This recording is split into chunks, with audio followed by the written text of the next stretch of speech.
غصہ مت کرو. کیا فرمایا؟ غصہ مت کرو. یہ وہ ہیں جو آج تک کسی سے اجازت لے کر نہیں آئے. یہ صرف تمہارے شوہر کی خاصیت ہے جو اجازت لے کر آ رہے. حضرت اسرائیل کسی کی موت روح قبض کرنے جاتے کسی سے اجازت لیتے؟ بتائیے. ارے کسی کے پاس جا رہے روح نکالنے آپ کی, ارے بتاؤ, ارے اب وہ آدمی کہہ رہا نہیں تھوڑی دیر بعد آنا. ایسا ہوا ہے کبھی؟ نہیں. ان کو کام دیا ہے آپ کو روح قبض کرنی ہے. میں آپ کے سامنے بول رہا ہوں, اسرائیل آ گئے روح قبض کر کے لے گئے. یہ بھی ممکن ہے بھائی. موت کو کچھ پتہ ہے؟ کسی کو نہیں معلوم. دنیا میں ہر چیز کے منکر پیدا ہوئے, یہاں تک کہ خدا کے منکر پیدا ہوئے, لیکن موت کا انکار کرنے والا آج تک دنیا میں پیدا نہیں ہوا. اٹل حقیقت ہے. کیا اٹل حقیقت ہے؟ سب کو موت آنی ہے. تو اماں عائشہ سے آپ کیا فرمانے ہیں؟ عائشہ غصہ مت کرو. عائشہ یہ سمجھی کہ کوئی صحابی آئے ہوں گے, اللہ کے نبی تکلیف میں ہیں, یا کوئی ملنے آئے ہوں گے. تو اللہ کے نبی نے فرمایا کہ عائشہ غصہ مت کرو, یہ وہ ہیں جو کسی سے اجازت لے کر نہیں آتے. یہ صرف تمہارے شوہر کی خاصیت ہے.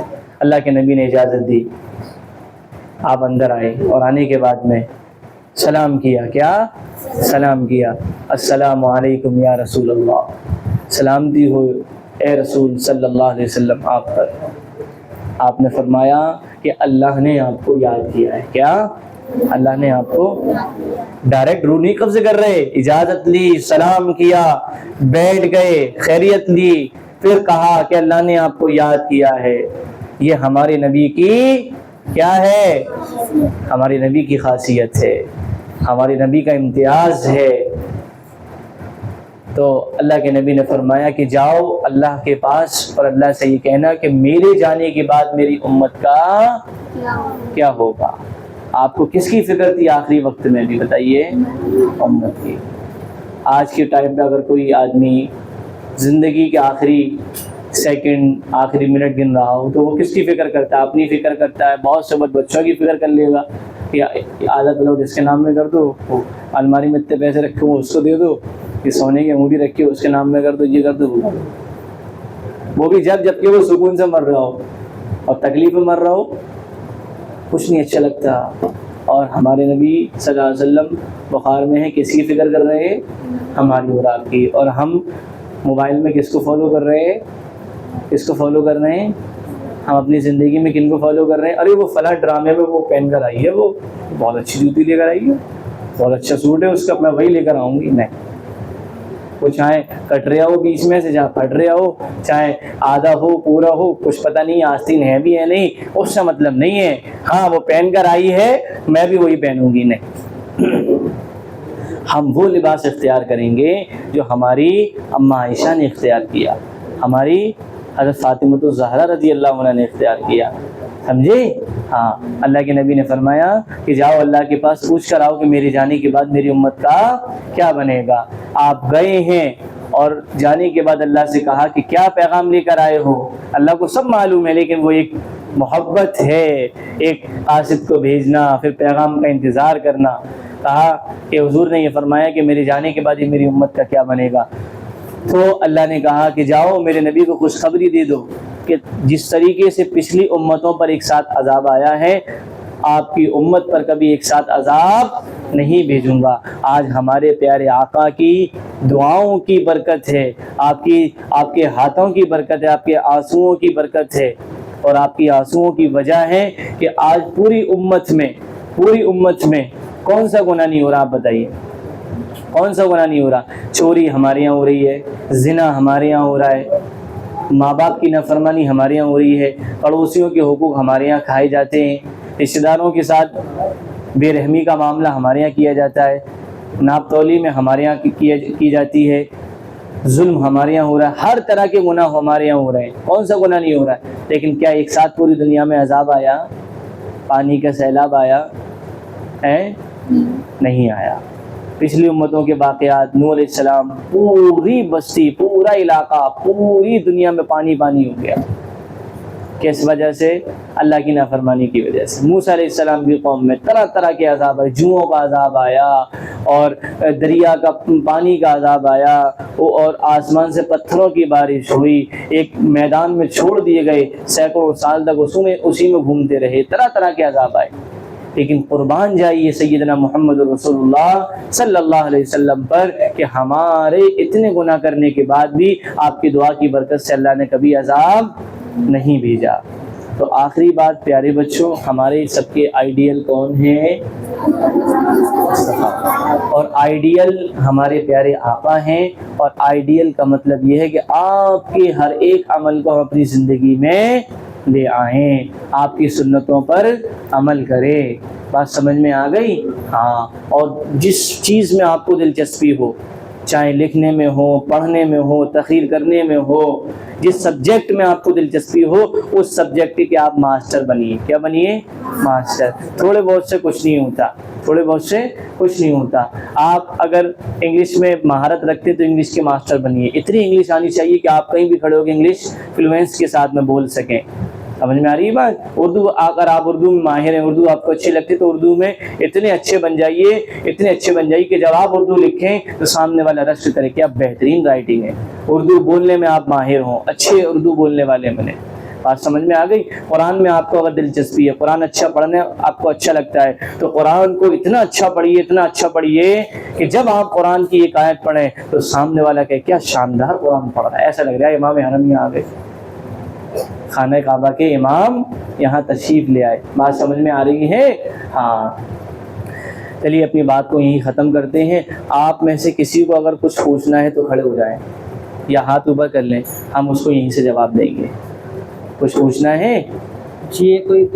ہاں، یہ کانورسیشن ہونا چاہیے، کانورسیشن ہونا چاہیے، اور ہمیشہ یاد رکھو ڈر نہیں ہونا چاہیے۔ دیئر از نو فیئر، ڈر کوئی چیز ہے ہی نہیں، خوف وہیں ہے ہی نہیں۔ جب تک آپ نڈر اور کانفیڈنٹلی نہیں رہیں گے تب تک آپ اپنے آپ کو، اپنی اسکلز کو ریپرزینٹ نہیں کر سکتے۔ بات سمجھ میں آ رہی ہے؟ ہاں، خوف کوئی چیز نہیں ہوتی ہے، ڈر کچھ نہیں ہوتا ہے، ٹھیک ہے؟ ہاں، وآخر دعوانا الحمدللہ رب العالمین۔ اندر لڑکے میں پوچھنا ہے کسی کو؟ ماشاءاللہ، یہ تھے ہمارے دوست جزیر صاحب جو اپنے قیمتی الفاظوں سے ہم سب کو بتا رہے تھے۔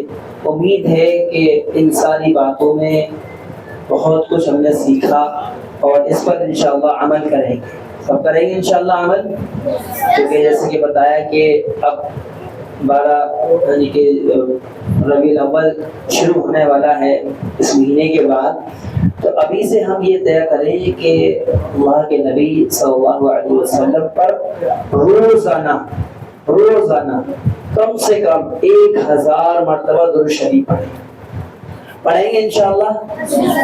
اس طریقے سے اب پچھلے جو پروگرام ہوا تھا ہم لوگوں کا، اس میں ہم نے درود شریف کا ایک کمپٹیشن رکھا تھا، تو تمام بچوں نے لاکھوں کے کروڑوں کی تعداد میں اللہ کے نبی صلی اللہ علیہ وسلم کی خدمت میں درود شریف بھیجا تھا، اور اس پر بچوں کو انعام بھی دیے گئے تھے۔ اسی طرح انشاءاللہ اگر ابھی سے آپ محنت کرنا شروع کر دیں گے اور اللہ کے نبی صلی اللہ علیہ وسلم پر درود بھیجیں گے روزانہ 1000، کم سے کم 1000 مرتبہ طے کر لیں۔ ضرور نہیں ہے کہ ایک ہی مرتبہ پڑھتے چلے جائیں، جب بھی موقع ملے 100 پڑھ لیا، 10 پڑھ لیا، اس طریقے پورے دن میں آپ کم سے کم 1000 مرتبہ درود شریف پڑھیں۔ فرمایا کہ ایک درود شریف پڑھنے پر اللہ تعالیٰ ہمارے 10 گناہ معاف کرتے ہیں، 10 درجے بلند ہوتے ہیں، 10 نیکیاں ملتی ہیں۔ تو اتنا سارا ہم کو انعام مل رہا ہے، اور اللہ کے نبی صلی اللہ علیہ وسلم ہمارے اس درود کا، ہمارے اس سلام کا جواب دیتے ہیں۔ جو بندہ ہمارے نبی پر درود پڑھتا ہے اس کو کیا ہے، اللہ تعالیٰ کی یعنی کہ اللہ کے نبی صلی اللہ علیہ وسلم کی شفاعت حاصل ہو جاتی ہے۔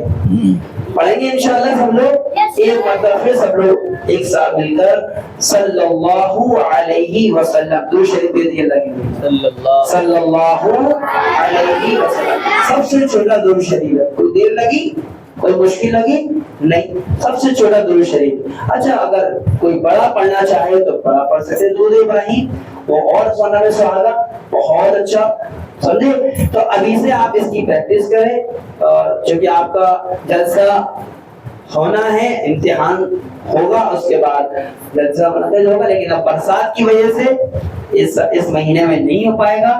اگلے مہینہ انشاءاللہ اگر موسم صحیح رہا تو پھر اس کے بارے میں آپ کو بتایا جائے گا کہ جلسہ کب ہوگا۔ اس سے پہلے ہم اپنے مہمان کو بتا دیں کہ ہمارے مکتب کا نظام کیسے چلتا ہے، کیا ہوتا ہے۔ دراصل سب سے پہلے جب ہم نے یہ مکتب شروع کرا تھا، پڑھانا شروع کیا تھا، تو سب سے پہلے ہمارے مکتب کا نام جو ہمارے عزیز جو ہے استاد نے دیا تھا کہ وہ مکتب اسلامی نام تھا، لیکن اس میں کوئی الفاظ میں کوئی گڑبڑی ہونے کی وجہ سے مفتیان اکرام کی مشورے کے مطابق اس مکتب کا نام مکتب دار ارقم رکھا گیا، مکتب دار ارقم رکھا گیا۔ تو یہ مکتب کا نام ہمیں نیا ملا، اس لیے ہم نے سوچا کہ اب ہمیں نیا مکتب ملا ہے اور چیزیں بھی نئی ہوں، اس کے نظام کو بدلا جائے۔ اب چونکہ جلسہ ہم بے موسم کر لیا کرتے تھے، کوئی ترتیب نہیں تھی، اب انشاءاللہ ترتیب کے مطابق سارا پروگرام ہوگا۔ اب اسی لیے ہم نے بچوں کا کیا ہے ایڈمیشن بھی شروع کی ہے، اس میں رجسٹریشن بھی ہو رہے ہیں۔ ہمارا رجسٹریشن فارم یہ ہے کہ اس میں بچوں کے رجسٹریشن ہوتے ہیں، یہ ہے کہ اس میں سارا ڈیٹا بچوں کا رہتا ہے، اور ایک رجسٹر ہمارا بنا ہے، اس میں ہمارے سارے بچوں کا ڈیٹا میں لکھا جاتا ہے۔ اور اس کے بعد ہم نے یہ بچوں کا فیس کارڈ ہے، جو بچوں کا فیس آتی ہے تو باقاعدہ اس میں کوئی بھید بھاؤ نہ ہو، تو اس میں فوراً بچوں کی فیس لکھی جاتی ہے مناسب ایسے لیے۔ تو اور اس کے بعد جو ہم نے جو زیادہ تر بچے مصنوع دعائیں وغیرہ اور بھی اگر حدیث سے متعلق چیزیں سیکھتے ہیں، تو اب معلوم نہیں چل پاتا اتنے بچوں میں کہ کس نے کیا یاد کر لیا، کس کو کیا یاد ہے، اور بچے نے یاد کیا بھی نہیں کیا۔